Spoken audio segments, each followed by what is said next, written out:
आजच सबस्क्राईब करा आणि आपल्या आवडत्या मालिकांचा आनंद लुटा।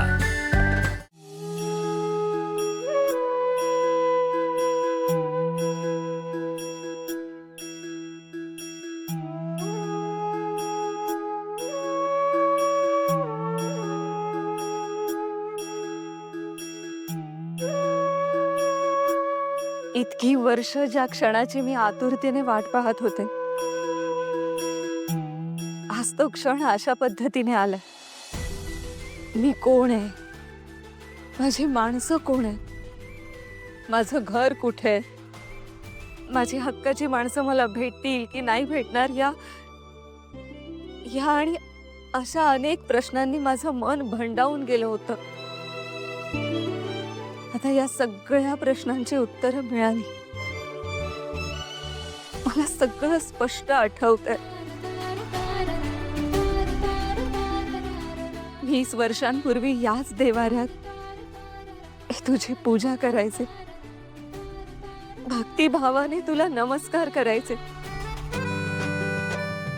माझ्या अभिरामच्या सुखासाठी, माझ्या घरच्यांच्या भल्यासाठी कितीतरी नवस बोललेत मी इथेच। उपवास, तापास, व्रत, वैकल्य, प्रथा सगळं काही पाळलंय। जहागीरदारांची मोठी सून म्हणून प्रत्येक कर्तव्य पार पाडलंय मी। तुझ्या आशीर्वादाशिवाय एकाही दिवसाची कधीच सुरुवात झाली नाहीये माझी। कधीच तुझ्या समोरचा दिवा शांत होऊ दिला नाही। या सगळ्याचं मला काय फळ मिळालं?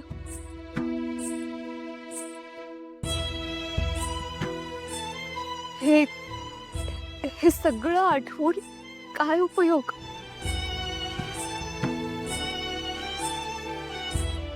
इतक्या वर्षात सगळ्यांचं, अगदी माझ्या अभिरामचं देखील आयुष्य पुढे निघून गेलंय।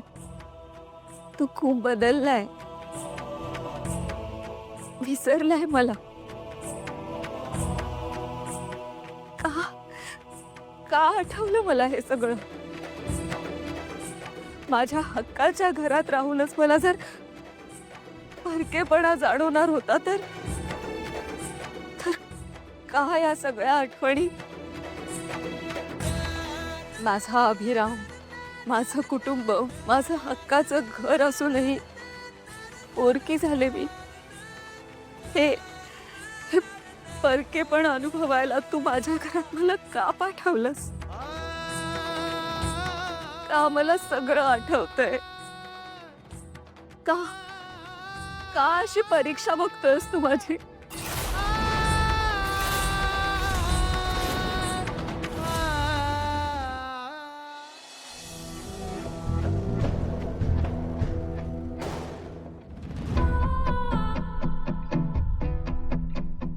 बाळा,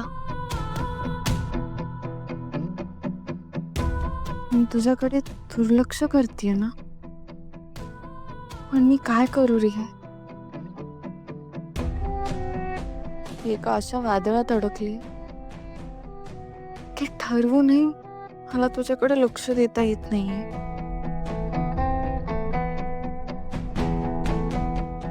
तू येण्याची बातमी मला कोणाला सांगता येत नाहीये,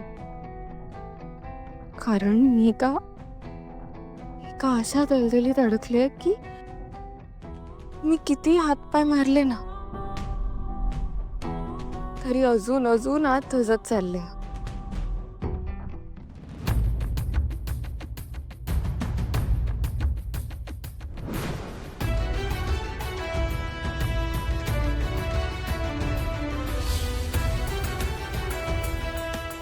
बाळा,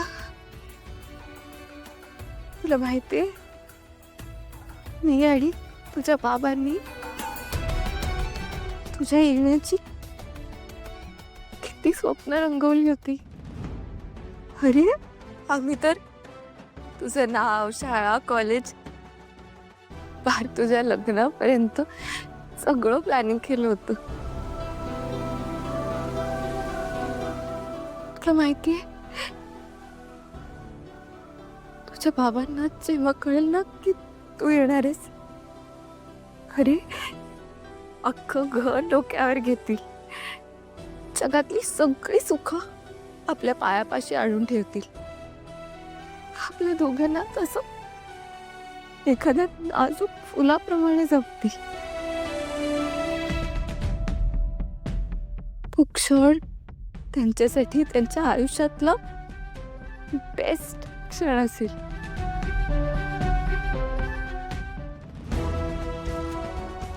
पण काय दुर्दैव आहे ना,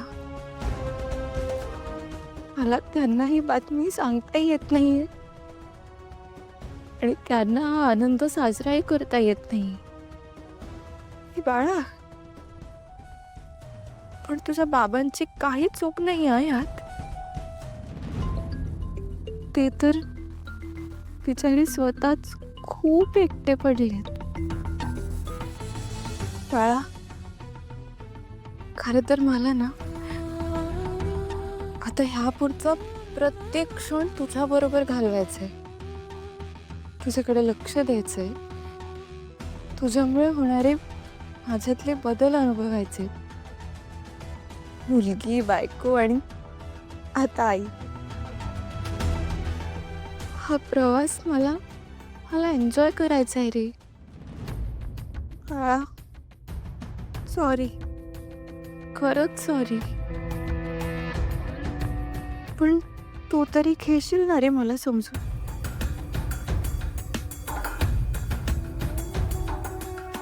कारण आता ह्यापुढे कायमच मला तू आणि तुला मी. मला खात्री आहे तुझा पार्टनर तुझ्यावर कधीच अन्याय होऊ देणार नाही. पार्टनर? बाळा, तुझ्या येण्याची बातमी मी पार्टनर बरोबर शेअर करूच शकते. मी ना नेहमी सगळं सांगते त्याला आणि तो नेहमी मला समजून घेतो.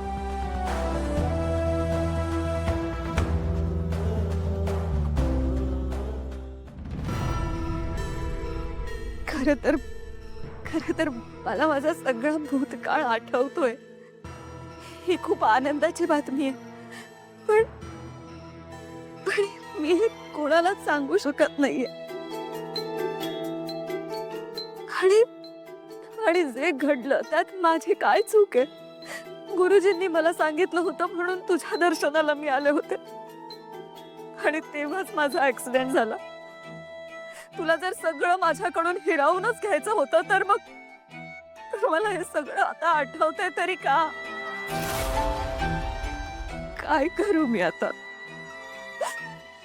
कोणाला सांगू? कोणाजवळ हे सगळं बोलू?